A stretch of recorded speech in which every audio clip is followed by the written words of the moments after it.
Bueno, muy bien, continuando con la clase de diseño geométrico, la primera parte con controles de diseño. Habíamos hablado ayer de los controles que definían, que iban a definir la forma y las características que iba a tener el diseño de un camino de dos trochas, un camino rural de dos trochas indivisas. Y habíamos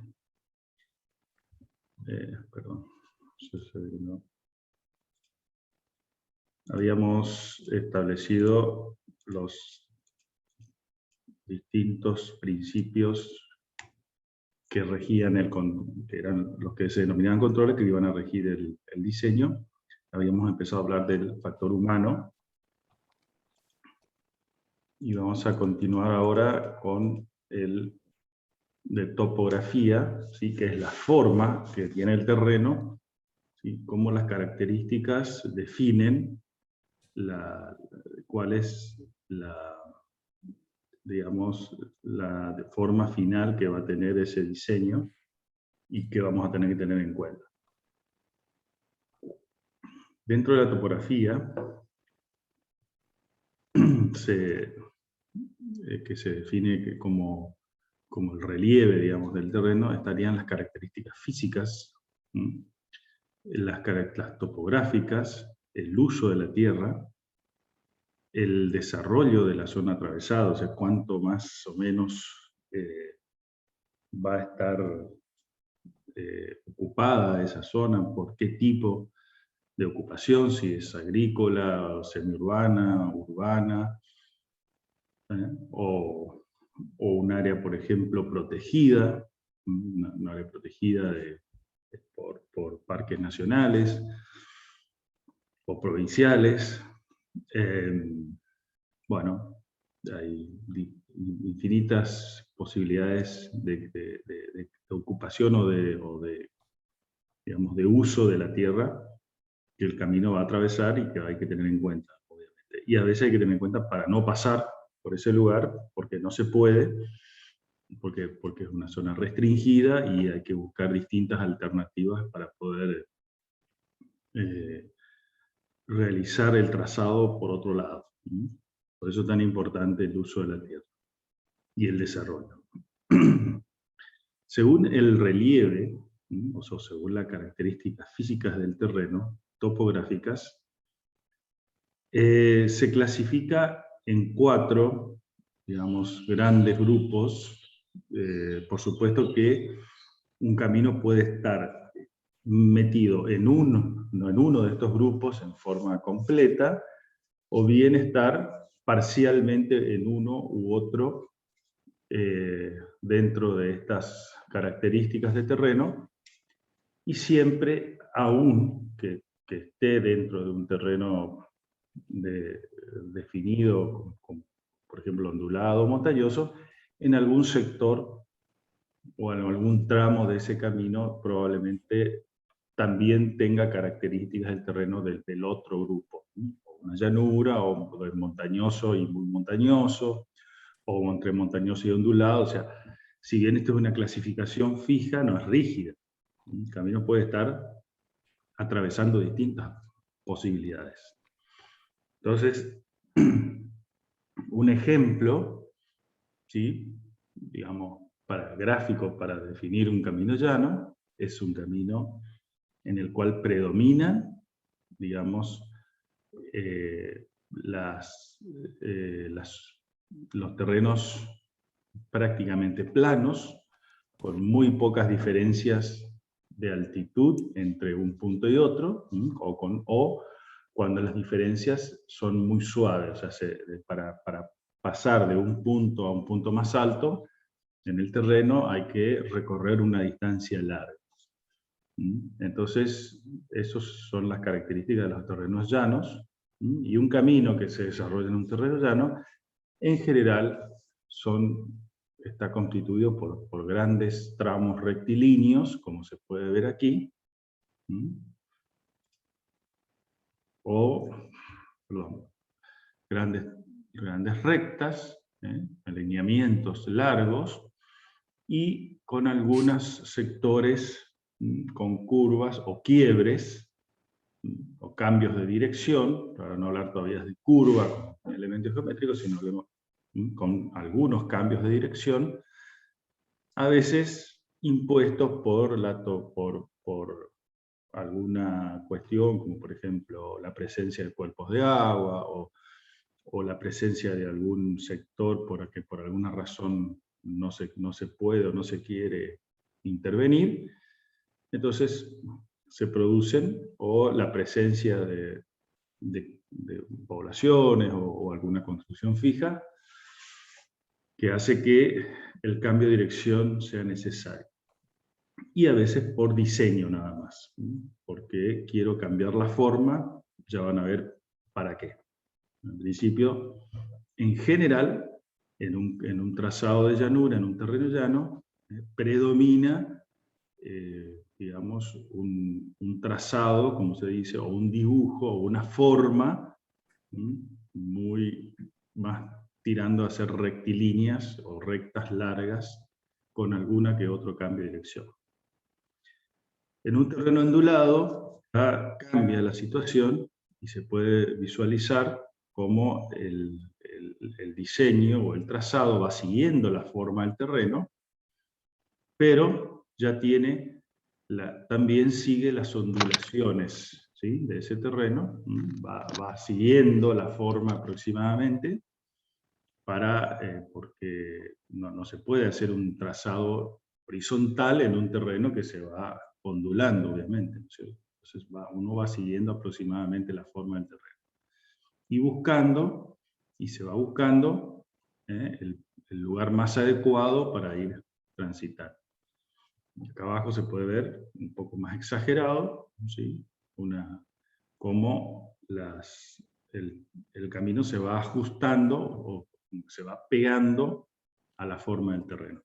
Entonces aquí ya ven que prácticamente no existen grandes alineamientos rectos, sino más bien porciones rectas, siempre cambiando de dirección en puntos, ¿sí?, en varios puntos, para poder ir siguiendo, ir ajustándose al relieve. Entonces, en este caso ya ven que no se predomina con los trazados rectilíneos.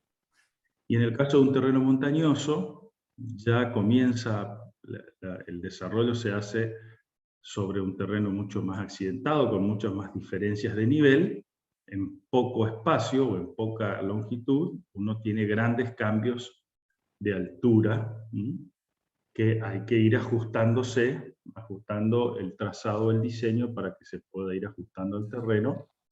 Y a su vez, aquí, sobre todo en este tipo de trazado, donde la parte de operación del vehículo está mucho más atada a la posibilidad de trazado o de la forma que tiene el camino, porque hay que ajustar, obviamente, las características de funcionamiento de un vehículo, sobre todo los vehículos de gran porte, como son los camiones, para que puedan operar o sea, que puedan funcionar, ¿sí?, adecuadamente, siguiendo las leyes de la física y sus capacidades técnicas, puedan operar sobre el camino. Entonces, de ahí surgen las formas que tiene el camino cuando se adapta a un terreno tan complicado como es un terreno montañoso, y ustedes podrán ver, por ejemplo, cómo el terreno comienza a ser mucho más afectado, ustedes pueden ver acá estos sectores, como existía previamente la montaña quizás por acá, y hubo que hacer, digamos, extraer parte de la montaña para poder pasar el camino por esos sectores. Este que se ve acá abajo a la izquierda es algo un poco más extremo, es un camino de un trazado o una forma muy compleja que va siguiendo la forma de la montaña, va serpenteando, bordeando la montaña, ¿sí?, y a su vez fíjense cómo va bajando o subiendo según sea la dirección que uno está circulando, pero esas bajadas y subidas obedecen a ciertos valores o a ciertos parámetros que hay que respetar para poder lograr que el vehículo pueda funcionar ahí. Porque yo podría hacer quizás formas mucho más extremas, pero el problema es que para poder superar, digamos, estos terrenos dificultosos, pero el problema va a ser que los vehículos no pueden operar sobre ese tipo de formas. Por eso es tan importante ajustarse a las normativas, porque las normativas justamente son las que se hicieron en base a eso que hablábamos al principio, en base al funcionamiento de la máquina, a cómo funciona también digamos, el usuario, la persona que maneja, y todo eso se tiene que, digamos, de alguna manera resumir, queda resumido o queda plasmado en el proyecto. Acá se pueden ver algunas otras imágenes bastante claras de cómo, por ejemplo, para ir subiendo, ¿sí? Y siempre hablo de subida porque la subida es justamente la operación más difícil para el vehículo. Es más fácil bajar que subir, por una cuestión básica de que la gravedad ayuda a bajar y impide subir. Entonces acá se puede ver un camino como va serpenteando, ¿sí? Como va teniendo pequeñas rectas y muchas curvas o muchas quiebres, muchos cambios de dirección para poder ir adaptándose al terreno. Entonces un camino en construcción, fíjense cómo se va adosando a la montaña, cómo va bordeando por su borde, pero las montañas, fíjense que antes venía por acá se puede ver el borde que tiene la montaña y cómo continúa arriba, y se puede visualizar que aquí, en este sector, desapareció la montaña, o sea, le sacaron un pedazo para poder ir haciendo el trazado. Y así toda la montaña va siendo, digamos, de alguna manera, digamos, modificada el terreno para poder adaptar a la forma que tiene finalmente el diseño.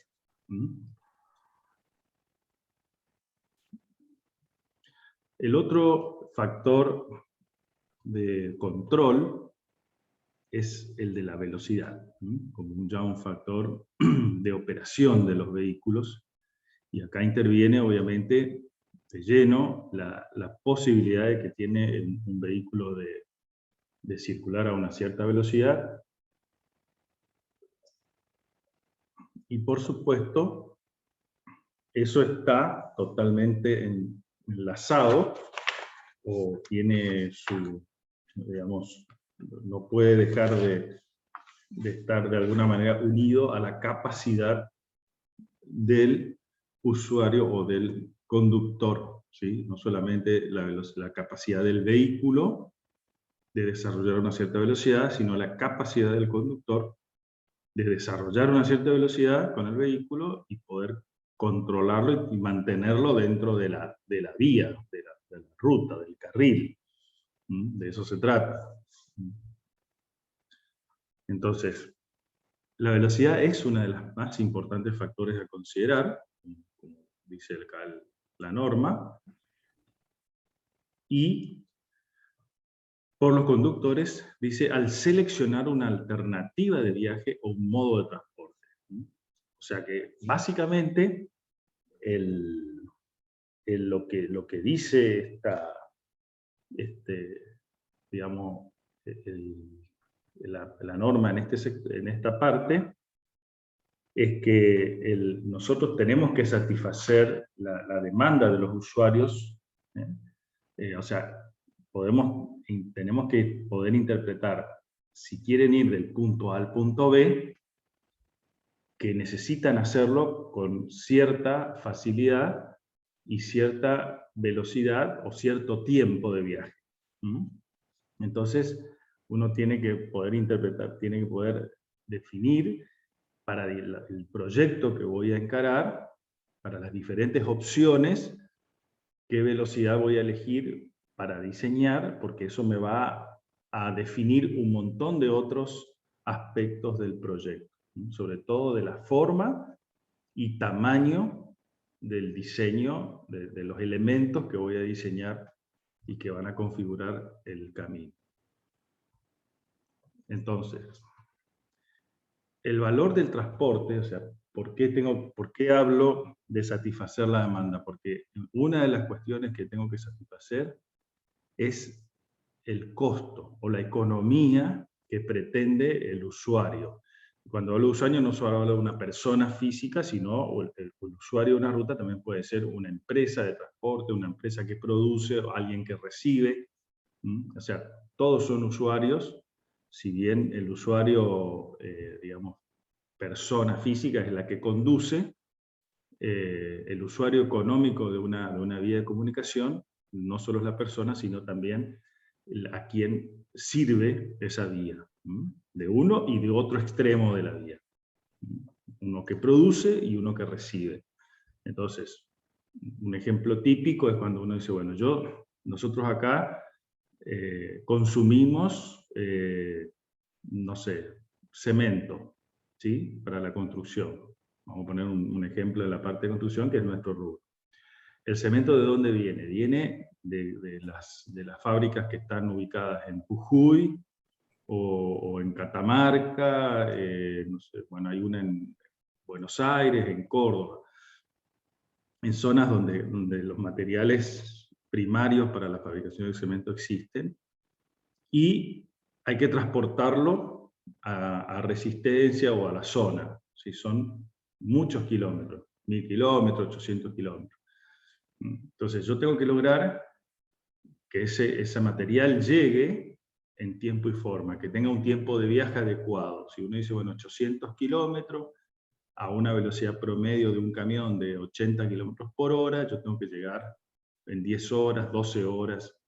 Pero si el camino, depende cómo esté, o el trazado que tenga, o la forma que tenga, o las condiciones que yo le doy, demora mucho más tiempo, un día o 15, 20 horas, entonces el costo de esa mercadería, en traerla de allá hasta acá, se va incrementando. ¿Por qué? Porque se incrementa el tiempo de viaje, se incrementa el consumo de combustibles, de lubricantes, la amortización de los camiones, el salario del chofer. El chofer tiene que quedarse a comer o tiene que quedarse a dormir en algún lado. Entonces, todo eso incrementa el costo de transporte de una mercadería, que hace que el valor económico que tenga puesto aquí sea superior a si yo tuviese un camino que le demanda un menor tiempo de transporte o de llegar desde el origen hasta el punto de consumo. Lo mismo, el mismo ejemplo puede ser aplicable a cualquier cosa, desde la producción de tomate y lechuga hasta lo que sea, o incluso hasta el correo o cualquier otra cosa que se transporte vía terrestre. Tiene una incidencia muy importante el tiempo que demanda recorrer una distancia, ¿sí? En las condiciones, en condiciones de vehículos y que la persona esté en las condiciones, digamos, normales. ¿Sí? No hablo de descompostura y nada, sino que hablo de lo que la infraestructura le impone al transporte. Entonces, eso se llama valor de transporte, ¿no? Tiempo, conveniencia, o sea, si me conviene o no ir por ese lugar o otro, o ir allá porque tengo una buena vía de comunicación o no. Entonces, el capital ahorrado. ¿Qué es el capital ahorrado? Es lo que no gasté de más por efecto de la infraestructura. Ese es el capital ahorrado. Combustible que no gasté, cubiertas que no consumí, aceite que no consumí, desgaste, horas hombre, mercadería que a lo mejor si la tengo que refrigerar, tengo que gastar mucho más en refrigeración, mucho más horas de refrigeración. Hay muchísimas cuestiones que dependen de eso. El otro tema que la velocidad impone sobre el conductor es una fuerte interrelación con su capacidad de conducción, con la cultura, y eso creo que en nuestra zona nordeste, o no, a todo el norte, sobre todo del país, es muy importante, es muy incidente. El que conoce por ahí otros lugares del país, o incluso otros lugares del mundo, puede apreciar cómo la cultura, y cuando hablo de cultura no es solamente que sepa de arte y música, lo que estoy hablando es que sepa leer y escribir, y sepa interpretar, y que sepa, sobre todo, que tenga la capacidad de adaptarse a la normativa, cosa que a nosotros como ciudadanos de este bendito país nos cuesta bastante, no solamente en lo que concierne a la conducción, sino nos cuesta poner un barbijo, nos cuesta respetar la distancia, nos cuesta todo como digamos, población, como sociedad, nos cuesta, y eso se traduce en muchos aspectos, en muchos aspectos, eh, digamos, sobre todo en el tema del comportamiento del conductor frente al tránsito o frente a la situación de tener que conducir. Entonces, la velocidad está muy ligada a esa situación. Por supuesto, a la capacidad de operación del vehículo. Los vehículos tienen diferentes posibilidades, capacidades para desarrollar velocidad. Es lo mismo un vehículo liviano, y dentro de los vehículos livianos, o sea, autos y camionetas, tienen diferentes velocidades, diferentes potencias. Por supuesto que los camiones en sus diferentes configuraciones, camiones livianos, camiones pesados, tienen diferentes comportamientos frente a la posibilidad de desarrollar velocidad, y sobre todo cuando tienen que transitar en terrenos de diferentes, por ejemplo, ondulados o montañosos, donde las velocidades y las potencias, sobre todo de los vehículos, son muy determinantes a la hora de la operación de la ruta. O sea, es muy determinante eso, la parte de lo que se llama relación peso-potencia. O sea, peso-potencia implica qué peso tiene el vehículo y qué potencia tiene su motor para poder desarrollar cierta velocidad. Hay vehículos que tienen baja relación peso-potencia, o sea que a la necesidad de utilizar mucho potencia para poder movilizarse, cuando más potencia usa, resta esa potencia para desarrollar velocidad. Y por supuesto las características topográficas del camino y del entorno también definen esa velocidad, por lo que hablaba antes, por la capacidad del conductor y por la capacidad del vehículo. Las características topográficas definen qué velocidad tengo que, digamos, utilizar como velocidad para diseñar o para establecer los parámetros de diseño. La condición climática, como una situación que se da, digamos, que modifica la velocidad elegida por el conductor, no es lo mismo la condición, una calzada o una ruta bajo lluvia que no, o bajo niebla, o incluso bajo de noche o de día. Todo eso definen la elección de velocidad por parte del conductor, ¿sí? En base a cuánto más o menos seguro se siente a la velocidad que elige. Y ahí está es la importancia de la infraestructura, del diseño, porque yo le tengo que dar la garantía a ese conductor de que la velocidad elegida es segura, y que la velocidad señalizada, la que yo le indico que puede ir, también es segura. Que no es lo mismo la velocidad señalizada que la velocidad elegida por el conductor. Y la presencia de otros vehículos también define una variación en la velocidad. Por eso está todo esto bajo el título de no es constante. ¿Sí? O sea, cuando más vehículos hay en la ruta, cuando más cantidad, cuando más volumen se llama, si bien los vehículos no son un líquido, pero se lo expresa de esa manera, es cuando más volumen de vehículos hay circulando, atrás y adelante y enfrente, del otro lado, o sea, en el otro sentido, esas velocidades comienzan a disminuir, atento a que o bien las velocidades elegidas de los vehículos que van adelante o atrás comienzan a condicionar la mía, también la posibilidad de realizar maniobras de sobrepaso para poder avanzar más rápido, y tener que invadir carril contrario para poder hacerlo, y tener muchos vehículos del otro lado, implica también la necesidad de bajar velocidades cada vez más.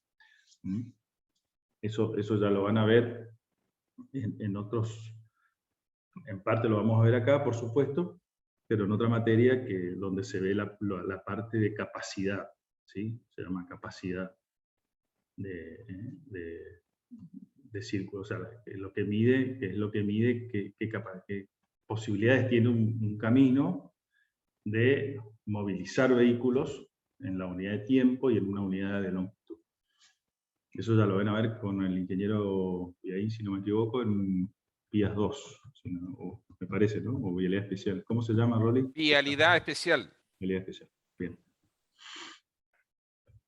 Entonces, la pregunta que me hago es, como proyectista, es ¿con qué velocidad diseñar después de lo que hablamos? Bueno, entonces, como hablamos primero, el proyectista debe satisfacer la demanda de los usuarios viales en forma segura y económica.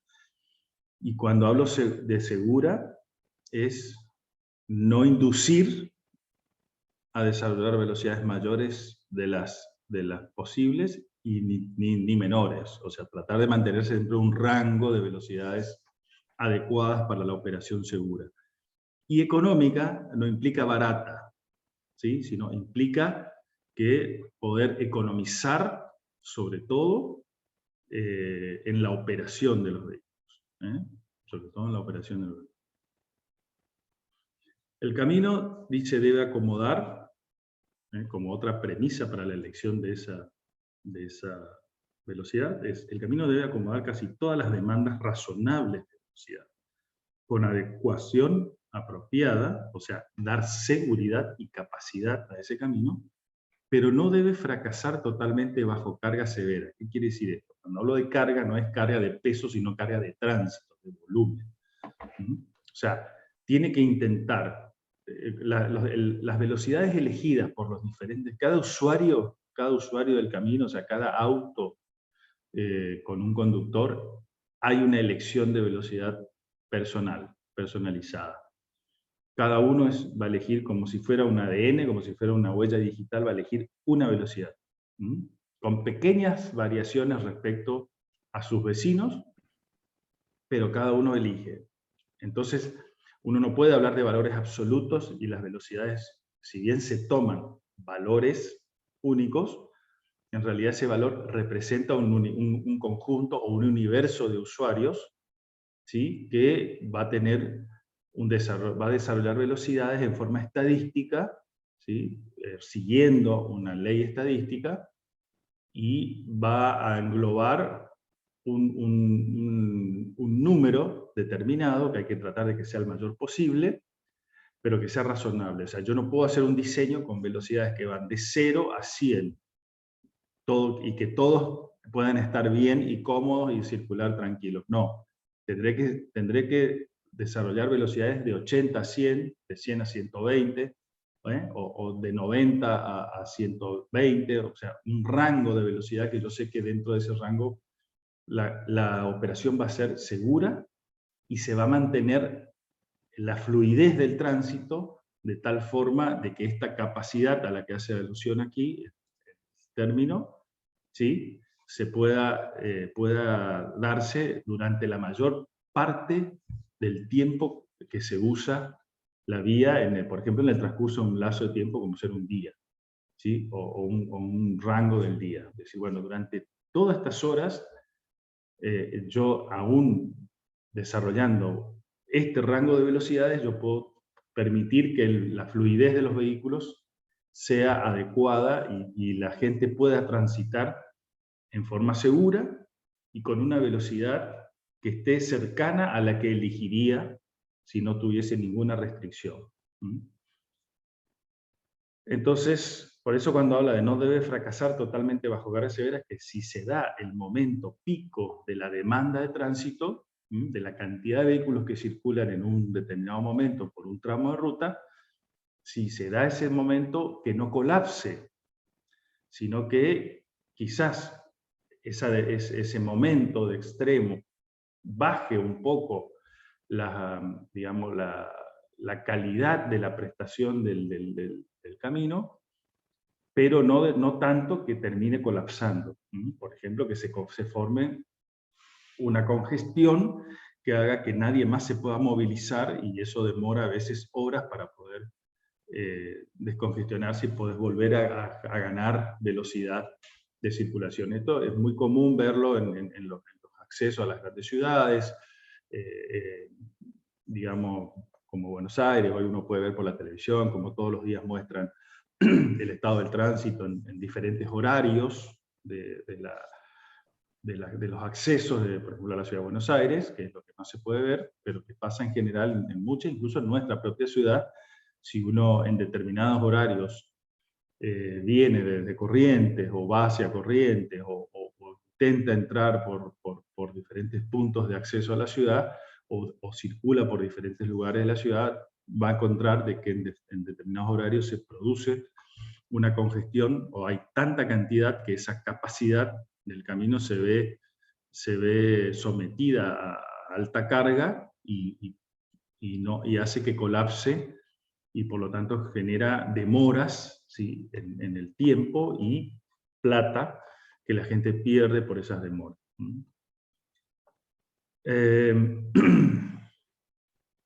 Entonces, como dice la última parte de este párrafo, dice que no debe fracasar totalmente bajo cargas severas, por ejemplo, dice las velocidades extremadamente altas o muy bajas mantenidas por un pequeño porcentaje de conductores. Este pequeño porcentaje es aquel que está por fuera del espectro de velocidades que yo tomé como para diseñar, y que va a generar de alguna manera las turbulencias dentro de ese sistema que debería funcionar en forma continua y tranquila dentro de un rango. Entonces, si la velocidad es muy alta, la que quiere desarrollar un usuario, puede generar accidentes o puede generar otros conflictos. Entonces, uno debería tratar de también, incluso en algunos casos, contener a ese tipo que el diseño contenga ese tipo de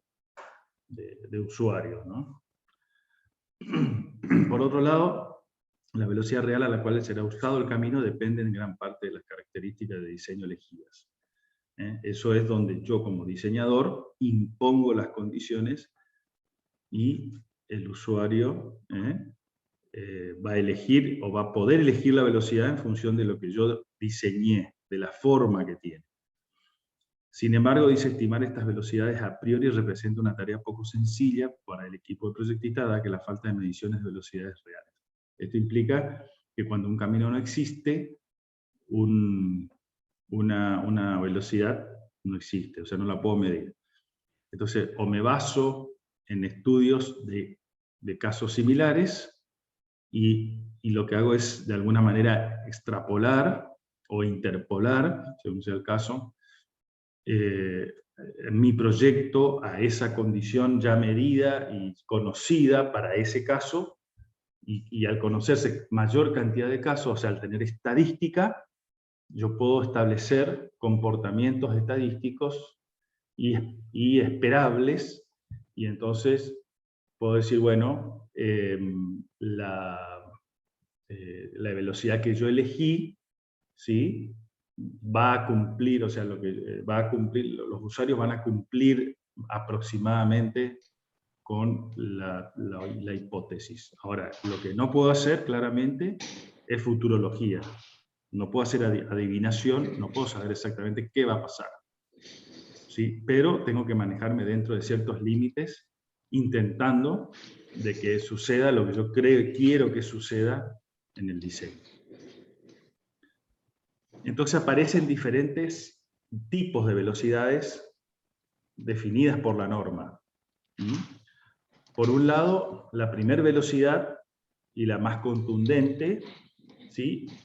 Pero a la vez la velocidad que menos se da en la realidad, ¿sí? Es la velocidad directriz. La velocidad directriz va a ser aquella velocidad que yo elija para diseñar los elementos de la ruta que están asociados a las funciones matemáticas que vinculan el vehículo con la calzada, ¿sí? con la infraestructura. Acuérdense de ese primer grafiquito que habíamos hecho. ¿Qué se define o qué define la norma como velocidad directriz? Dice, es la máxima velocidad a la que puede transitar con seguridad sobre una sección de camino, un sector del camino. Cuando habla de sección de camino, habla de kilómetros. Un conductor de habilidad media, quiere decir que no es Schumacher, ni es Mr. Magoo, para los que son más viejos, los que más jóvenes no saben ni de quién estoy hablando, pero Mr. Magoo era un dibujito de nuestra época, de un tipo que manejaba casi ciego, con los ojos cerrados, y bueno, y iba cometiendo muchísimos errores en la conducción, y de eso se trataba la gracia. O sea, no es ni ese extremo, ni es el extremo de un conductor con mucha habilidad, sino que un conductor medio, cualquiera de nosotros. Hay un micrófono abierto, por favor, me está haciendo mucho ruido ambiente. O sea, fíjense, a ver, por favor, no sé quién es, si lo pueden apagar. Manejando un vehículo en buenas condiciones mecánicas, o sea, que el estado del vehículo no sea el condicionante de la velocidad que vaya a desarrollar. O sea, que esté en buenas condiciones mecánicas. Bajo condiciones favorables de flujo libre. ¿Qué quiere decir flujo libre? Que no hay nadie adelante ni atrás que me moleste para elegir la velocidad. ¿Sí? Puede haber autos, pero a una distancia tal que no impida que yo elija la velocidad. ¿Sí? Que no sea un obstáculo que yo vea cercano y me haga bajar la velocidad artificialmente. Eso se llama flujo libre. Clima, o sea, que el clima esté en condiciones que no me impidan desarrollar la velocidad que yo quiero. Visibilidad, mismo caso, o sea, que se vea todo lo que se pueda ver. O sea, estamos hablando en general de, obviamente, de día, ¿sí? con luz diurna, y calzada húmeda.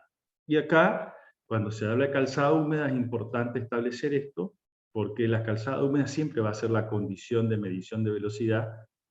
Si bien habla de clima, buen clima, o sea, que no haya digamos, obstaculización de la visibilidad por el clima, pero cuando se dice calzada húmeda, ¿por qué? Porque todos los sistemas de frenaje o todos los parámetros que se miden para establecer la distancia de frenado o qué distancia necesito para poder parar un vehículo que viene a una cierta velocidad y aplica los frenos y se detiene, esa operación siempre se mide con calzada húmeda porque es la peor condición, no con calzada inundada, obviamente. Sí con calzada húmeda. Esa es la condición de medición de la velocidad en todos los casos. Por eso van a ver que aparece siempre ese término.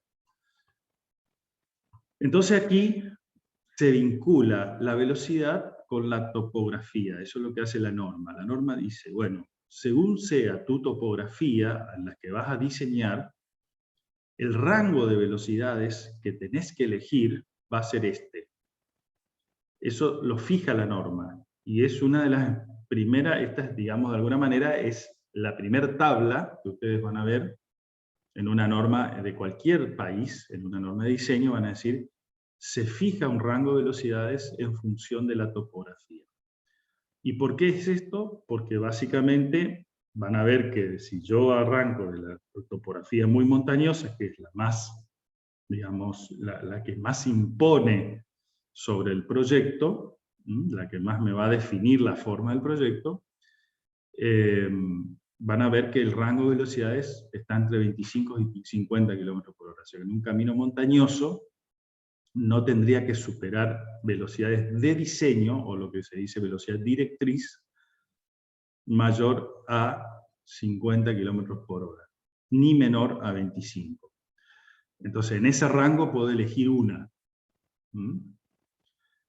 En el caso de montañosa, de 30 a 80, fíjense cómo va creciendo, o cuando la forma del terreno va siendo cada vez más suave, o menos, digamos, impone menos sobre el diseño, va aumentando el rango de velocidad, porque ya van a ver que a medida que aumento las velocidades, las dimensiones de lo que voy a justamente diseñar, las medidas, se incrementan para poder cumplir con aquellas condiciones físicas que me impone las leyes de digamos, que gobiernan el movimiento a nuestra escala, me definen ciertas posibilidades físicas.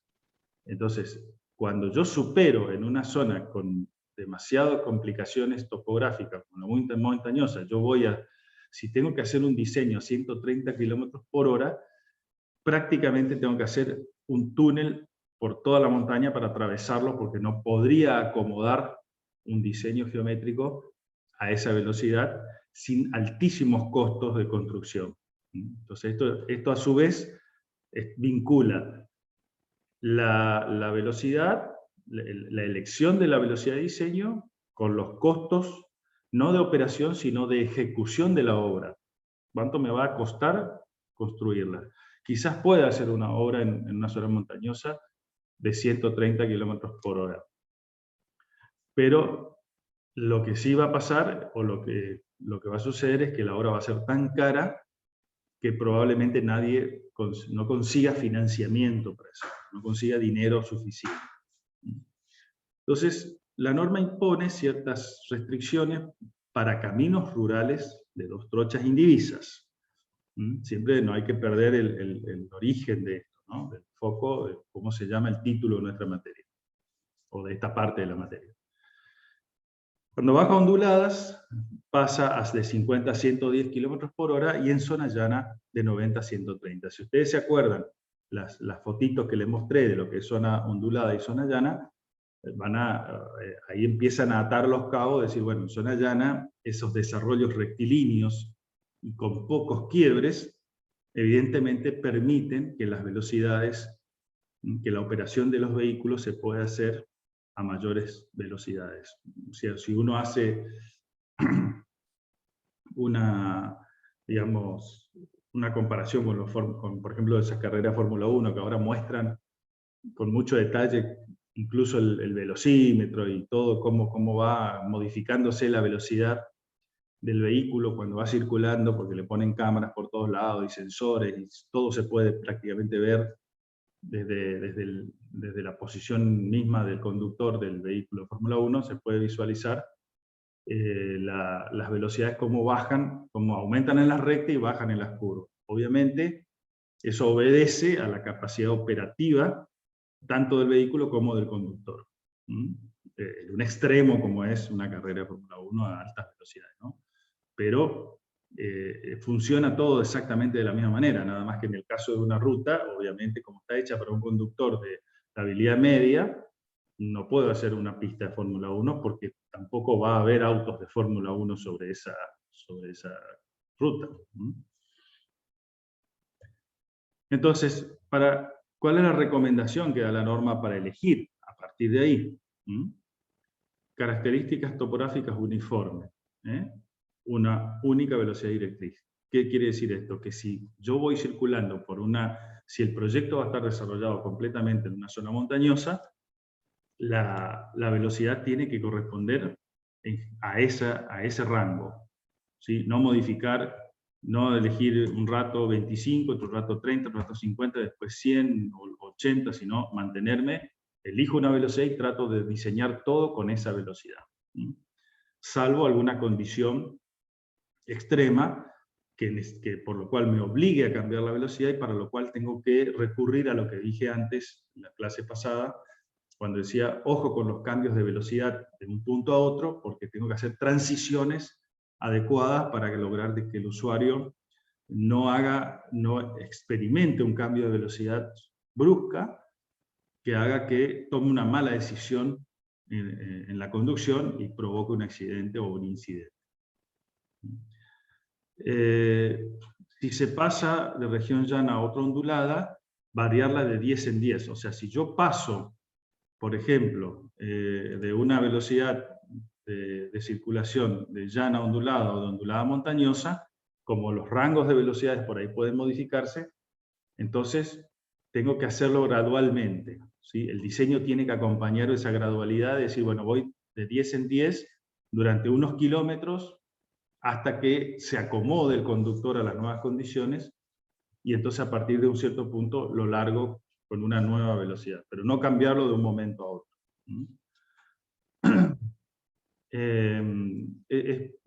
Para el que conoce Misiones, cuando se va desde Corrientes, es muy común cuando uno va por la Ruta 12, una vez que pasa Ituzaingó y empieza ya a acercarse a la zona del límite con la provincia de Misiones, ve cómo empieza el terreno a cambiar de forma, ¿sí? A ser cada vez más ondulado y a empezar a adquirir esa forma característica de la zona misionera. Y cuando entra en Posadas, prácticamente a partir del arco, una vez que cruza el límite, empieza una topografía completamente distinta a con la que venía. Ahí hay un ejemplo cómo se puede pasar de una llanura a una zona ondulada o una zona montañosa suave en pocos kilómetros, y no debería haber un cambio brusco, el diseño debería acompañar gradualmente esa modificación de topografía, ¿sí? Para poder acompañar el acostumbramiento del usuario a las nuevas situaciones, a las nuevas condiciones. Y por último, es recomendable proyectar un camino para una velocidad directriz superior a la de su categoría, prolongando su vida útil. ¿Quiere decir esto?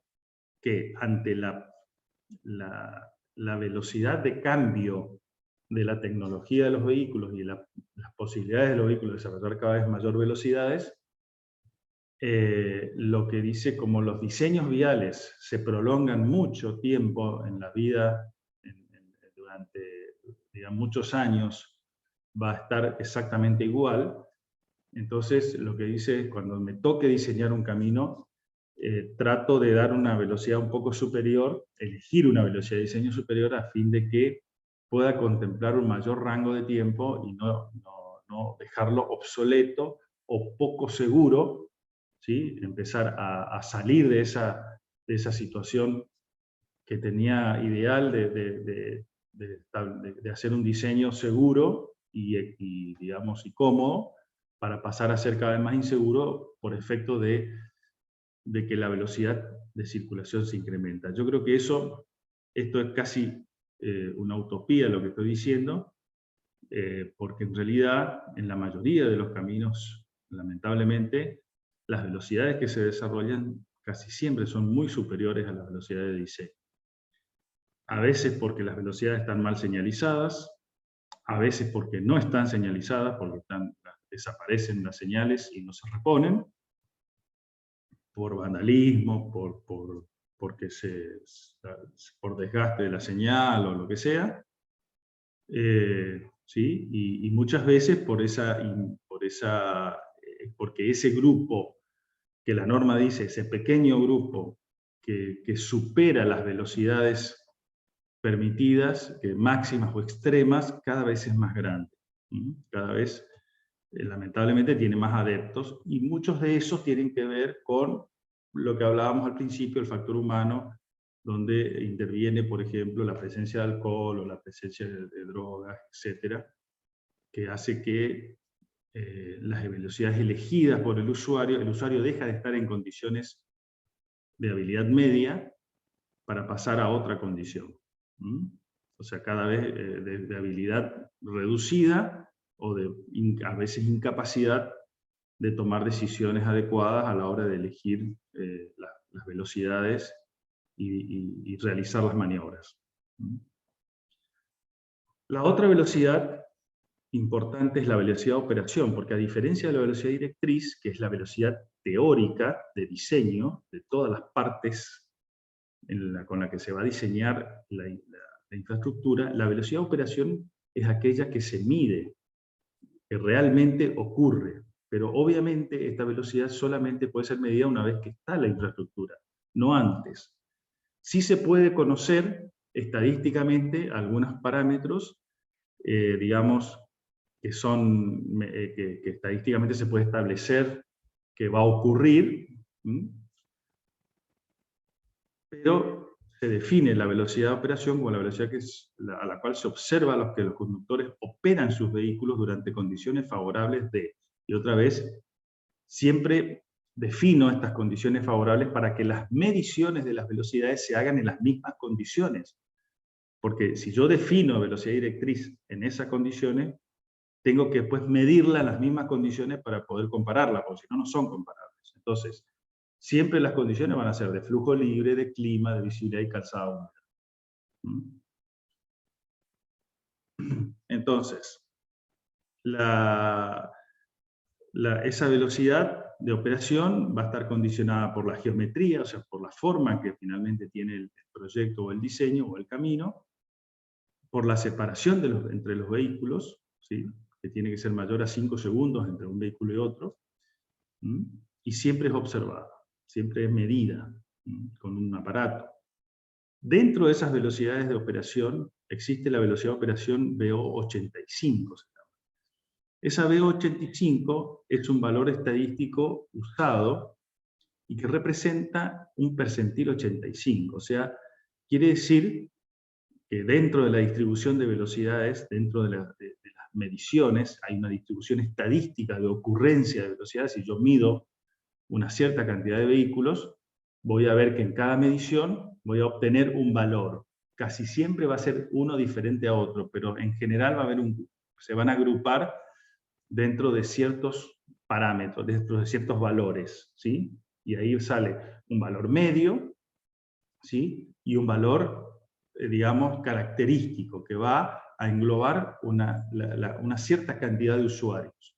Entonces, cuando se habla de VO85, se habla de de la velocidad de operación que representa o que engloba o que contiene al 85% de los conductores que circulan por un tramo. El 15% restante desarrolla en general velocidades mayores a la velocidad VO85. Entonces eso se considera una velocidad que representa un grupo bastante grande de usuarios, y que me permite establecer un parámetro para decir, bueno, esta es la velocidad de operación de la mayoría de los usuarios. Entonces, a lo largo de todas sobre todo, digamos, desde que comienza las mediciones o la normativa de caminos, que comienza en Estados Unidos, básicamente, que es donde comienza también, donde comienzan la construcción de los primeros vehículos, donde se comienzan a fabricar los primeros vehículos y por lo tanto se comienzan a construir los primeros caminos, que después comienzan a construirse, adaptarlos cada vez más a los vehículos, y entonces comienzan a aparecer las normas de diseño.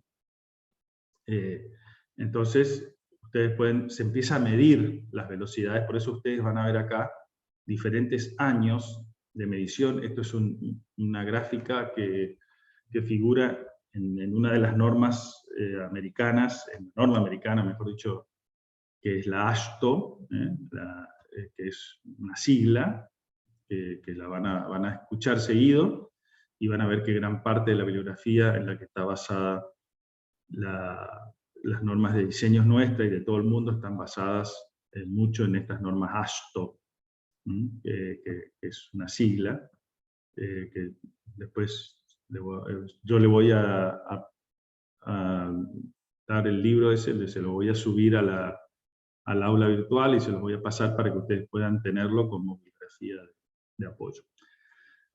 Y ahí van a ver estas gráficas que son publicadas por esas normativas americanas y donde se pueden ver la medición de la distribución de velocidades, ¿sí?, Fíjense que acaba de 0 a 100, esto es por ciento, o sea, el total de las mediciones, de las muestras, y estas son las velocidades medidas.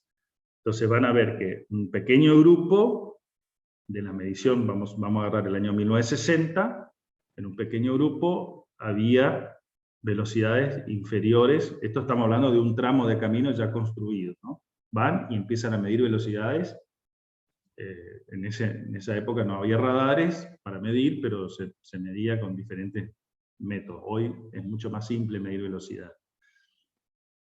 Entonces, un pequeño grupo desarrollaba velocidades, fíjense, inferiores a 80, 70 km por hora. Después, la gran mayoría estaba en una velocidad entre 80 y 100 km por hora. ¿Sí? Esto es en un tramo de camino cualquiera. ¿Sí? No sé qué velocidad de diseño tenía el camino, pero es una medición estadística que de muchísimos datos y de muchísimos lugares de Estados Unidos, entonces se pudo hacer una estadística prácticamente que se podía extrapolar a cualquier lugar del país. Y a su vez también se extrapolan a nuestros países, porque cuando uno mide acá y hace la misma estadística, los comportamientos son bastante similares.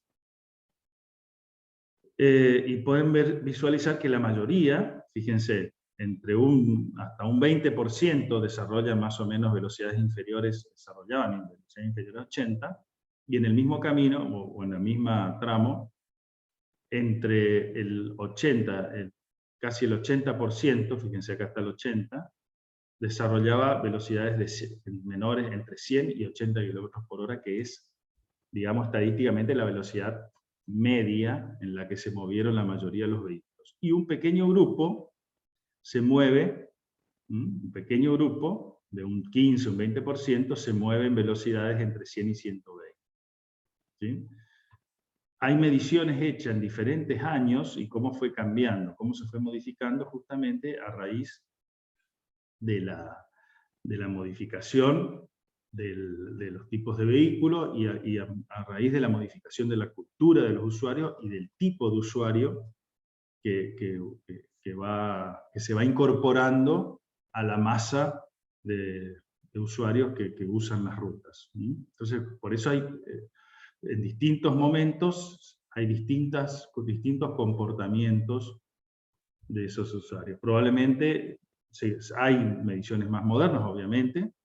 Estas son las que tienen las normas, porque las normas no se actualizan todos los años, se actualizan cada una cierta cantidad de años o décadas. De hecho, la nuestra, la última actualización oficial reconocida es del año 80. La primera norma se hace allá por los años 50, se actualiza en los años 60 y después se vuelve a actualizar en los 80, 20 años después. Y después se vuelve a actualizar en el 2010, con algunos cambios puntuales en el medio, en el 86 por ahí, pero fíjense el lapso de tiempo que pasó, incluso las normas A10 todavía no están oficializadas en el país. O sea, nosotros seguimos teniendo como norma oficial la del año 80. Así que, pero estas gráficas aparecen ya en esa normativa también, y hay gráficas más modernas, pero que los comportamientos ya prácticamente hoy no se modifican demasiado. Pero lo que indica esta forma, es decir, el grupo mayoritario se mantiene dentro de una cierta velocidad cercana a la velocidad directriz o la velocidad de diseño.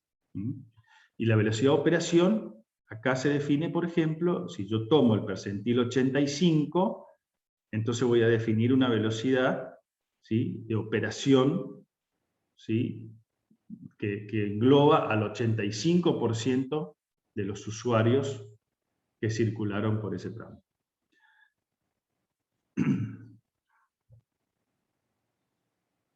Bien. Después aparece otra velocidad que se llama velocidad de marcha.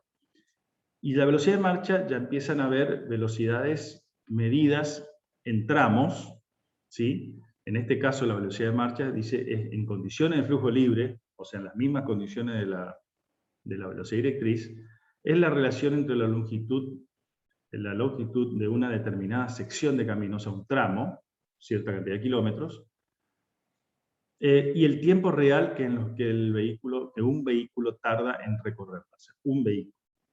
O sea, el tiempo se mide desde que entra y sale al tramo, y el espacio recorrido en el tiempo que demora, esa es la velocidad de marcha. Y excluyendo los lapsos por demoras, detenciones originadas por causas ajenas al camino en sí, es el tiempo que el vehículo está en movimiento. La velocidad media de marcha, que es otra definición de velocidad que tiene, es, en condiciones de flujo libre, es la velocidad promedio de una corriente de tránsito, no un vehículo, sino una corriente. Todos los vehículos que pasaron por una determinada sección de camino, calculada como la longitud de un segmento de camino dividida por el tiempo promedio de viaje de los vehículos que lo recorren. Y estas velocidades son formas de medir lo mismo, pero de diferentes formas, ¿sí? Porque en definitiva está midiendo siempre velocidad, pero las mide para poder tener parámetros de control, sobre todo para poder establecer cómo está operando el camino, o sea, cómo está funcionando. Porque cuando yo hablo de una velocidad media, ya estoy involucrando otras cosas dentro, ya no es solamente la velocidad puntual en un sector, como es el caso de la velocidad directriz o la velocidad de operación, sino la velocidad en un tramo. Y eso ya involucra algunas cuestiones que tienen que ver con lo que pasó en ese tramo. Ahora, en el caso de la media de marcha, ya involucra varios vehículos, o sea, es un promedio de esa media. Es decir, bueno, todos los vehículos que pasaron se promedia el tiempo que demoraron y eso pasa a ser velocidad media. Esto sirve para controlar sobre todo la calidad del flujo, la calidad de la prestación que tiene ese camino. Y tomar algunas decisiones respecto a cuestiones que tengan que ver con mejoras incluso de la red, de la vía o del camino. Por supuesto que, vuelvo a repetir, la velocidad media de marcha o la velocidad de marcha son velocidades que hay que medirlas, ¿sí? En un camino existente. No se pueden predecir, pero en base a comportamientos estadísticos. No hay otra manera de hacerlo. Por eso aparecen estas gráficas que son velocidades medidas durante mucho tiempo en diferentes lugares, entonces uno puede establecer comportamientos similares y lo pone en una curva, en un modelo matemático que lo representa, que en definitiva es eso. Entonces, lo que surge ahí es la relación, una vez que se puede medir, surge una relación entre la velocidad media de marcha y la velocidad directriz. Fíjense, esta es la velocidad teórica de diseño, y esta es la velocidad medida. Entonces, hay una relación entre esas dos, lo que es interesante saber. Porque acá es donde yo empiezo a poder discernir a ver si este proyecto funcionó, o una vez que se hizo y se mide, si está funcionando de acuerdo a las expectativas. Entonces, ¿qué pasa acá? Hay tres curvas. Cuando acá aparece la palabra volumen, ¿qué implica esto? Cantidad de vehículos circulando. O sea, cuánta cantidad de autos están circulando en ese momento por un tramo. Obviamente, cuando mayor cantidad de vehículos en una misma ruta se llena cada vez más de vehículos, empiezan a interferir unos contra otros y esas velocidades comienzan a modificarse atento a que ya no se hace en condición de flujo libre, sino comienza a haber interferencias de un vehículo con otro. Entonces esa condición de flujo libre comienza a deteriorarse y a transformarse en una condición de flujo restringido, en una condición de flujo forzado, donde ya no puedo circular a la velocidad que quiero. Entonces, uno puede ver acá que para un volumen bajo de tránsito, o sea, lejos de esa capacidad que tiene el camino, de esas posibilidades de llevar tránsito, obviamente las velocidades son más parecidas a las directrices, ¿sí? O sea, fíjense acá, por ejemplo, vamos a tomar una cualquiera, qué sé yo, una de 70 kilómetros, cuando la velocidad directriz es de 80 km/h, la velocidad media de marcha, esta que está definida acá arriba, es 70 km por hora. O sea, la velocidad de un grupo de vehículos que circuló por ese tramo, en condición prácticamente de flujo libre, se acerca mucho a la velocidad teórica.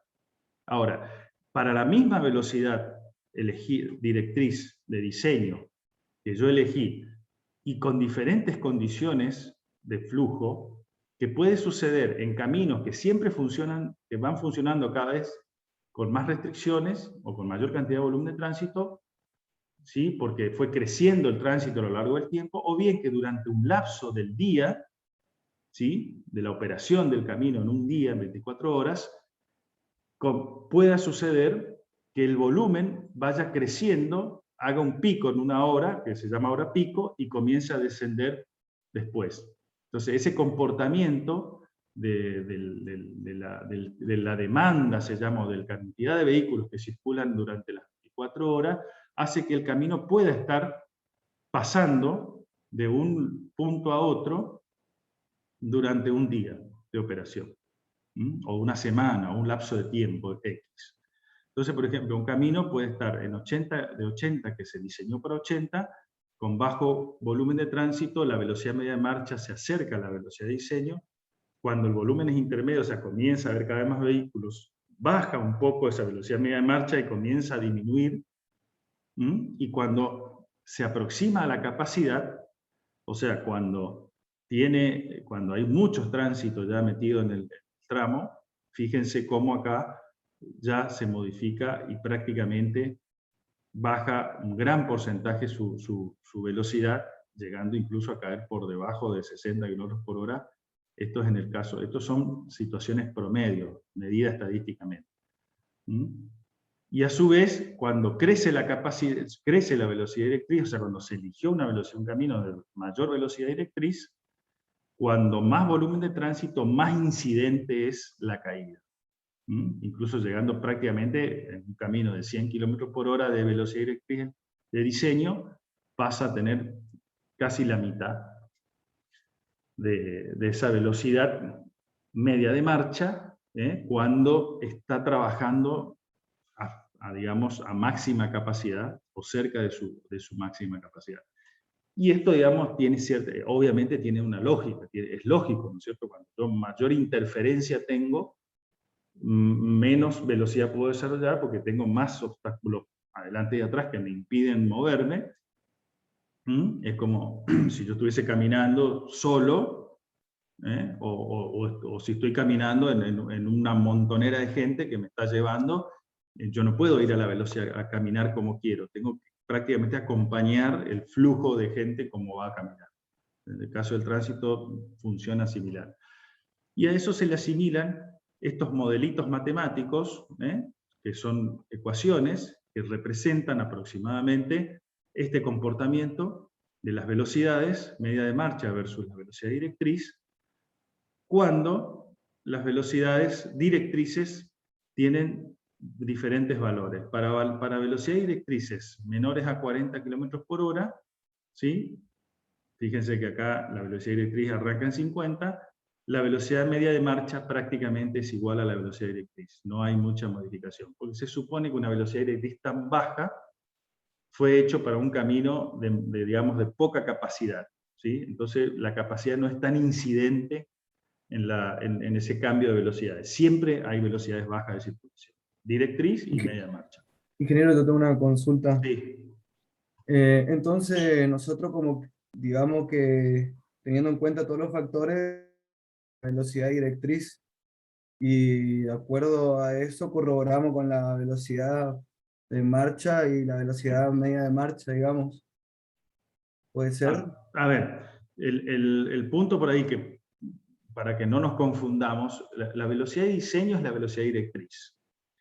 Las velocidades media de marcha son para establecer comportamientos, o sea, en qué momento está un tramo de ruta, cómo se está operando la ruta en ese momento. O sea, no es una velocidad con la que se diseña el camino, sino es una velocidad medida posterior al diseño y ya en el momento de funcionamiento, cuando está en operación el camino, y es una velocidad que se mide para ver la prestación o la calidad que tiene el camino en ese tramo.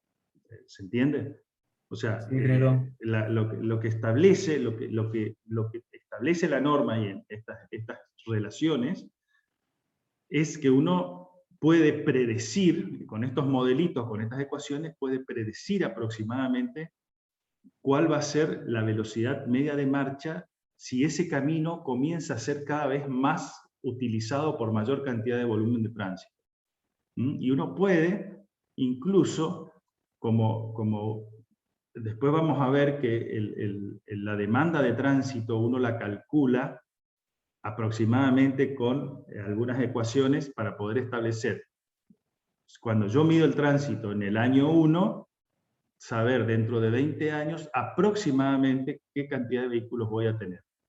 Entonces yo puedo establecer en una línea de tiempo y decir, bueno, este camino va a tener un funcionamiento óptimo durante una cierta cantidad de años, pero a partir de este momento va a empezar a tener problemas porque el volumen de tránsito va a llegar a una situación que haga que las velocidades de operación van a caer tanto, ¿sí?, por debajo de la velocidad directriz, que el camino va a empezar a ser de mala calidad, va a tener una mala prestación, y por ende va a ser más caro operarlo, más difícil y más caro operarlo. ¿Sí? Esto tiene que ver más para eso que para el diseño en sí, aunque intervienen en el diseño en algunos casos para poder establecer parámetros y valores que permitan justamente prolongar la vida útil del camino, o sea, tener en cuenta lo que va a suceder para justamente establecer algunos parámetros de diseño que permitan darle mayor posibilidad a la vía. No sé si fui claro por ahí, no quiero meterme tanto en el tema de velocidades tan adentro porque es un tema bastante más complejo, pero por lo menos que ustedes conozcan cuáles son las distintas relaciones que hay entre la velocidad de diseño teórica y las distintas velocidades después medidas reales, y cómo se establecen, cómo la norma establece las relaciones entre unas y otras, que son estas curvas y estas ecuaciones. Sí, perfecto, ingeniero. Bien. Bueno, esto es más de lo mismo, es una tablita que nada más representa numéricamente lo que pasa con estas curvas y si uno le pone número a estas ecuaciones. Pero no es más que eso, o sea, repetimos lo mismo, ¿no es cierto? A bajas velocidades, menor de 40, son iguales, y a medida que la velocidad directriz va creciendo, la relación entre la velocidad media de marcha y la velocidad directriz va, digamos, siendo cada vez más baja la velocidad media de marcha a medida que aumenta la velocidad directriz y el volumen de tránsito. Y después está la velocidad límite. Esa es otra cosa, porque la velocidad límite son las velocidades que impone la reglamentación, en principio, vigente, las leyes que se dictan, digamos, para poder establecer cuáles son las velocidades de operación o las velocidades límites de operación que tiene el camino en esos sectores. Y lamentablemente esto está en nuestra sociedad, por una cuestión cultural, está como muy denostado, muy, digamos, desprestigiado ese cartelito de velocidades, porque en realidad hay una gran discusión en este momento, hoy, con cómo deben señalizarse las velocidades, porque si bien uno establece una velocidad de diseño en condición de calzada húmeda, cuando las calzadas están con más que húmedas, o sea, están encharcadas, digamos, o sea, están con más agua, tienden obviamente a tener menos prestaciones y las velocidades pasan a ser muy incidentes en lo que pasa una vez que uno supera las posibilidades mecánicas del vehículo de adherirse a la superficie del pavimento y comienza a tener problemas, empieza a haber problemas de accidentalidad producto de eso. Entonces, muchas veces las velocidades señalizadas son carteles fijos que no varían, o sea, no tienen variación temporal ni de acuerdo a la clima ni nada, y ni siquiera a la hora del día, y por lo tanto, muchas veces el señalamiento o es incompleto, o no dice toda la información, digamos, que se necesita, pero en realidad, más allá de eso, el usuario nuestro, básicamente, el usuario argentino, el argento, digamos, no le da el valor ni la importancia que tiene a ese dato que se le da con el cartel. O sea, en una palabra, no le da pelota, diciéndolo en criollo. No le da pelota, no le da bola al cartel. Entonces, dice 80, vamos a 110, 120, 140, total el vehículo da. Pero lo que no sabe el usuario es que parte del diseño está hecho para otra velocidad y que en caso de producirse alguna falla o algún error de conducción, el camino deja de perdonarlo, deja de ser indulgente, se llama, se dice en la jerga. O sea, no te perdona. Te pasaste, te equivocaste y no tenés chance.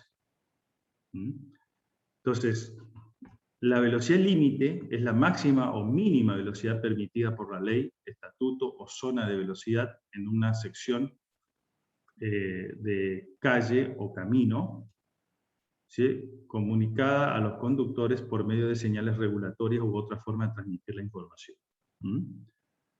O sea, es la forma que el diseñador le dice al usuario: aquí esta es la condición límite, esta es la condición de funcionamiento. Para eso, el vehículo tiene un velocímetro y tiene un tablero que te indica qué velocidad va. Si no, no haría falta. ¿Para qué le pongo un tablero donde diga esta es la velocidad si en definitiva yo voy a la que quiero y no le doy bola a nada? Entonces, bueno, la información que tiene en el tablero tiene que contrastarla con la información que se le da a través del sistema de señalamiento, y los conductores educados, o sea, y sobre todo concientizados, no conscientes de estar inconscientes, sino concientizados del respeto a la normativa, saben que tienen que cumplir, que es por algo que se le dice eso, y no es porque tengo ganas de joderle la vida, sino que se lo digo porque necesito comunicárselo, porque esas son las condiciones de operación. Entonces, dentro de esas velocidades límites están las velocidades máximas señalizadas, la máxima legal, y la máxima legal señalizada. Parece un juego de palabras, básicamente es más o menos todo lo mismo, pero en definitiva se trata de una señal que dice que probablemente, ¿por qué habla de máxima señalizada, máxima legal? ¿Por qué? Porque puede ser que en un sector del camino la velocidad siga siendo de diseño 80 o 100 km por hora. Pero por otra causa, por ejemplo, porque hay un cruce peatonal o porque hay alguna razón, señalizo a otra velocidad, y la establezco como legal máxima señalizada por otra causa. No por el diseño, sino por otra causa. Dice en rojo, y para que resalte, aproximadamente los resultados de los estudios internacionales indican que por cada, perdón porque está escrito mal, acá está todo junto, por cada incremento de 4 km por hora en los límites, o sea, si yo, por ejemplo, de 40 paso a 44, la velocidad de operación crece 1 kilómetro. Y los choques, o sea, señalizo eso y opero, dice que la operación crece 1 kilómetro. Y los choques con heridos, un 3%. Eso está bastante demostrado, y por lo tanto, cada incremento de velocidad, ¿qué quiere decir esto? Que yo tampoco tengo que incrementar la velocidad de operación de un tramo de ruta que no fue diseñado para eso. Porque cada incremento, por ejemplo, si es muy común, eso ha pasado en Argentina y pasa, ¿no? El ejemplo típico es la autovía Ruta 16 o alguno que fue diseñada a 80 km por hora como ruta, y como autovía por el hecho de solamente de separar las calzadas, pasan a tener velocidad de operación 120. Pero todo el diseño geométrico es de 80. Por eso a veces, entonces, ¿qué pasa? Yo pasé de 80 a 120, fíjense, multipliqué, incrementé, digamos, 20, 40 kilómetros por hora, 10 veces lo que dice ahí el párrafo, por lo tanto, crece 10 veces la velocidad de operación y por lo tanto crece 10 veces más la ocurrencia de accidentes. De otro tipo, quizás, pero ocurren accidentes por la falta de... Lo que pasa es que en este caso, en la autovía, cuando se separan calzadas, ya hay otro tipo de accidentes que no se producen, los de frente. Pero si yo en una ruta de 2 carriles, estamos hablando, incremento las velocidades artificialmente, solamente por señalizarlas, digamos, pasando de una velocidad a otra, lamentablemente la ley de tránsito hizo eso, pasó por ley la máxima señalizada de 80 a 110, entonces ese incremento hizo que el usuario se viera en la posibilidad de incrementar, aquel que respetaba las señales, comenzaba a respetar la nueva normativa, y ese incremento de velocidad sin haber modificado en nada la infraestructura ni la forma, o sea, el diseño geométrico, trajo aparejado una mayor ocurrencia de accidentes, que es lo que tenemos hoy. Por eso el incremento de accidentes en parte es justamente está basado en este dato, porque no es una ocurrencia, sino son datos, son mediciones estadísticas, que ocurre de esa forma. El próximo punto de control, el próximo control será el tránsito. Voy a detenerme poco acá, porque no va a ser el tema más fundamental dentro de lo que es el diseño geométrico. El tránsito se mide como volumen, o sea, no se mide, sino se expresa como volumen.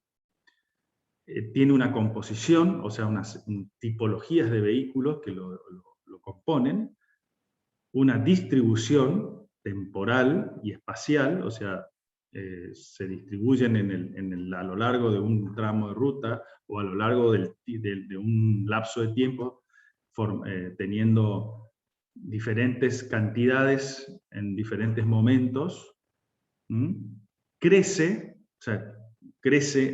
durante un lapso de tiempo, años,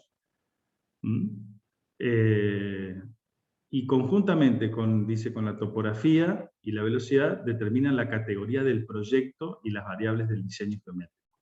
O sea, juntamente con la velocidad y sobre todo con la topografía, definen lo que es la categoría del proyecto. Ya vamos a ver la tabla de categorías, cuál es, para ver cómo esto influye en la decisión de qué tipo de camino voy a diseñar.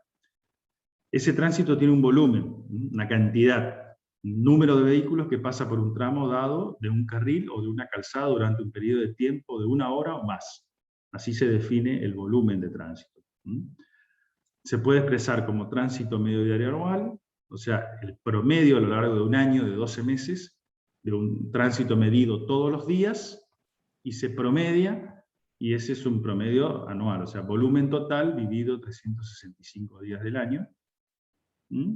Puede ser volumen mensual, semanal, uno puede expresarlo como quiera, horario o horario de diseño, que es un volumen que se utiliza no para nosotros en este tipo de diseño geométrico de caminos rurales de 2 trochas indivisas, sino se usa más para otro tipo de infraestructura, como ser las intersecciones, los cruces de camino, o algunas estructuras especiales. Y eso lo van a ver más con el ingeniero Viaín en vialidad especial, y lo vamos a ver después en otra etapa de la materia, cuando veamos el diseño de pavimentos. Bueno, el tránsito se mide con diferentes aparatologías. Acá les muestro rápidamente Esto es un gabinete de medición con una estación remota de transmisión de datos. Estos son los equipitos que miden. Eso se mide con un dispositivo que está metido aquí en el pavimento, ¿sí? Donde el vehículo pisa y acciona el mecanismo que registra esto, y esto a su vez tiene un registrador, una forma de almacenamiento de datos que a su vez transmite a una central que hace que uno pueda obtener este tipo de gráficas, donde, por ejemplo, a lo largo de un año, de 365 días, puede obtener un volumen diario, o sea, cuántos vehículos pasaron por esta sección de camino durante un día, los 365 días del año. Y esos son todos esta nube de puntos que se ve acá. Eso se traduce en un volumen medio que puede medirse, tomarse el lapso de tiempo que uno quiera. Diario, mensual, horario, semanal, etc. Porque estos registradores registran todo el tiempo, o sea, cada minuto de cada hora está registrando, por lo tanto yo puedo particionarlo lo más chiquito que quiera. Bueno, acá unas fotos de cómo son los registradores, o los que se llaman contadores de tránsito. Eso que vieron con la tapita blanca son estos aparatitos que ven acá, y una planilla típica del registro que sacan, ¿sí? Donde pueden ver, estos números que están acá arriba representan las 24 horas del día, distintos días de la semana, con las fechas, y la cantidad de vehículos que pasaron ese día. ¿Sí? Y después estos vehículos, que es un volumen total, a su vez se pueden discriminar. Este equipo tiene la posibilidad de decir si fueron autos, si fueron camiones livianos, si fueron camiones pesados, o sea, mide por la cantidad de ejes. No el peso, sino la cantidad de ejes que pisa el registrador. Y de esa manera puede clasificar y establecer qué tipos de vehículos son los que circularon. Acá no tengo la clasificación, no le puse, pero bueno, también puede medir esto, velocidad media, velocidad la V85, que no está expresada como P, como V2, sino que tiene una P, pero es lo mismo. Estas son las velocidades.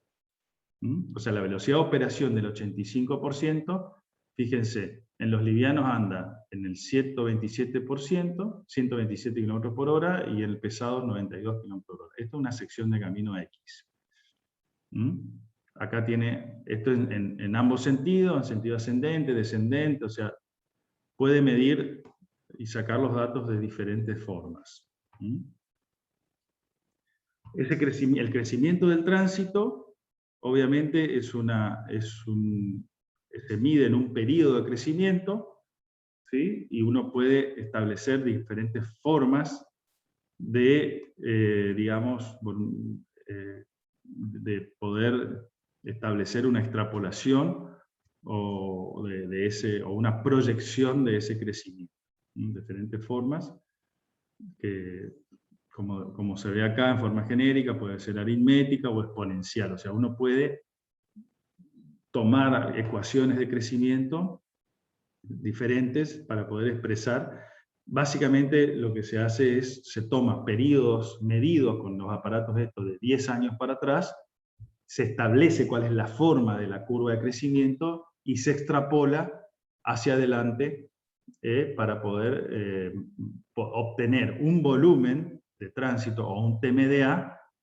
Por ejemplo, si yo tengo la medición desde el 2010 al 2020, entonces puedo extrapolar eso del 2020 al 2030 y puedo establecer 10 años hacia adelante, aproximadamente, si es que el crecimiento del tránsito se comporta de la misma forma, lo cual depende de 1000 cosas, entre esas la economía del país, el COVID, y vaya a saber qué otras cosas más vendrán, pero todo eso influye sobre el crecimiento del tránsito, y por supuesto las curvas a veces se ajustan más, a veces menos, y a veces se desajustan en periodos posteriores que uno no puede establecer porque sigue siendo futurología, o sea, uno no sabe qué va a pasar para adelante.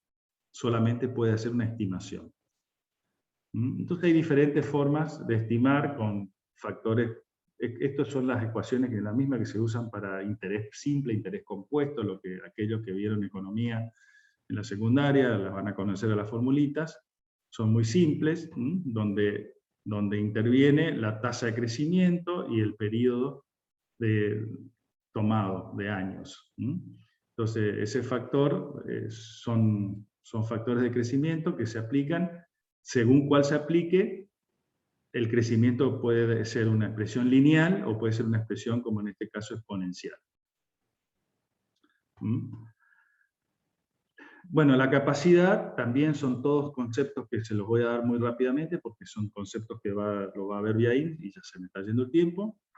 Es la cantidad de vehículos que puede acomodar un tramo de ruta en un lapso de tiempo determinado. Vean, miren por eso dice el máximo flujo horario de personas o vehículos que puede razonablemente esperarse que atraviesan un punto o sección uniforme de un carril o calzada durante un lapso especificado bajo condiciones prevalecientes del camino, tránsito y de control, sin que la densidad sea tan grande como para causar demoras irrazonables o restringir la libertad del conductor para maniobrar. Usualmente se expresa en vehículos por hora o personas por hora. O sea, la capacidad puede ser medida tanto en personas como en vehículos. O sea, básicamente decir qué cantidad de vehículos pueden circular por un tramo de camino sin que esté condicionado ni por la ruta, ni por otros sistemas de control, por ejemplo, semáforos, lomo de burro o intersecciones, y bajo condiciones, digamos, normales de circulación. Entonces, esa es la capacidad, se llama, o sea, la cantidad de vehículos que puede alojar un tramo de camino hasta llegar, y esa capacidad tiene una posibilidad de pasar de diferentes niveles hasta llegar a un punto máximo, hasta acá llega la capacidad del tramo, no puede acomodar más vehículos, se producen congestiones y comienza a haber problemas de operación. El camino, ¿cómo influye? En el ancho de calzada, en esa capacidad, con el ancho de calzada, con el ancho de banquina, las obstrucciones laterales, o sea, que hay al costado, alineamiento, o sea, si es recto, si hay muchas curvas, por eso la topografía es importante. El volumen de tránsito influye en la capacidad, obviamente, y el control, que serían los semáforos, señalizaciones, etc. Y los niveles de servicio es una expresión que me da en qué condición está justamente operando ese camino en un momento determinado. O sea, en qué momento de esa capacidad está. Entonces, ¿qué influye en ese nivel de servicio? O sea, en la calidad de la prestación de la operatividad, de cómo se opera el camino, en la velocidad y el tiempo de viaje. O sea, cuando bajan las velocidades y el tiempo de viaje aumenta, el nivel de servicio cada vez es más bajo. Cada vez va perdiendo calidad. Las interrupciones del tránsito, o sea, qué cantidad de interrupciones tengo en el tramo. Libertades de maniobra, seguridad y comodidad, conveniencia del conductor, costos de operación. Y esos niveles de servicio, hay una curva que expresa cómo, a medida que en un tramo de camino, a lo largo, por ejemplo, de los 24 horas del día, los niveles de servicio de un tramo pueden modificarse en función del volumen de cantidad de vehículos que está circulando. Esto es a medida que la capacidad del camino se va empezando a hacer cada vez menor, o sea, se va disminuyendo su capacidad por el aumento de cantidad de vehículos, el nivel de servicio va decreciendo hasta llegar a un punto, ¿sí?, donde se llama flujo inestable, o quiere decir que prácticamente ahí todo se detiene y se empiezan a conformar congestiones de tránsito y ya es difícil circular. Conceptos que son importantes que lo tengan, pero que no son lo más importante para nuestra materia en esta etapa, sí, para las etapas que vendrán después de las otras materias, en lo que es diseño del camino, ¿no? Y los vehículos de diseño, la importancia que tiene es que hay diferentes vehículos que la norma plantea, desde un vehículo liviano de pasajeros, pasando por los ómnibus, camiones simples y camiones con acoplados o semirremolques, o sea, son diferentes tamaños y la norma da las dimensiones, o sea, esto está dentro de la normativa y que permite establecer cuál es el tamaño y forma de los vehículos que circulan, o sea, clasifica los tipos de vehículos, si bien no todos son exactamente así, sino que se ajustan aproximadamente a estas medidas. Son los vehículos que digamos, con los cuales se diseña la infraestructura. Con esto van a salir los anchos de carriles, los radios de curvas, etc. ¿Sí? Ahí van a ver. Y por ejemplo la norma tiene unas plantillas donde me da las dimensiones de los vehículos, como pueden ver acá, ¿sí? Típicas. Esto es un auto, por ejemplo, y sus radios de giro típicos en función de cuánto es el ángulo que tiene que cambiar de dirección. Y hay, para todos los vehículos, hay diferentes plantillas que permiten, digamos, establecer esas medidas. Bueno, creo que cortamos acá, si no se encima mucho con me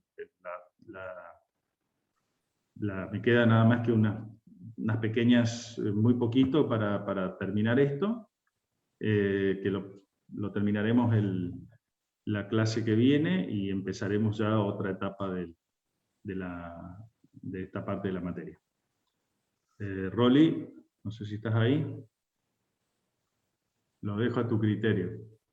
Tulio, hacemos descanso y entramos con el link que yo le mandé a las 5:15. Bueno, gente, como siempre, le mando esta clase grabada para que la tengan y alguna bibliografía anexa para que vayan teniendo de material de estudio y de lectura para la noche, así cuando están aburridos van leyendo. Son 400, Tulio, 500 hojas, nada más. Bueno, no, yo le mandé uno más chiquito cómo incide la velocidad en las muertes, el incremento de velocidad. Ese es lo que da la parte de salud pública a nivel mundial. Bien. Yo le voy a mandar ahora el manual de diseño de ASTO, el libro verde, que es la traducción hecha por el ingeniero Sierra, que es interesante porque tiene muchas de estas cosas ahí. Y es un libro de consulta más que todo, no de estudio. No, la locura. Listo, Tulio, gracias. Chao, gente. Hasta luego. Nos vemos. Hasta luego, nos vemos. Muchas gracias. Hasta luego. Gracias. Hasta luego. No.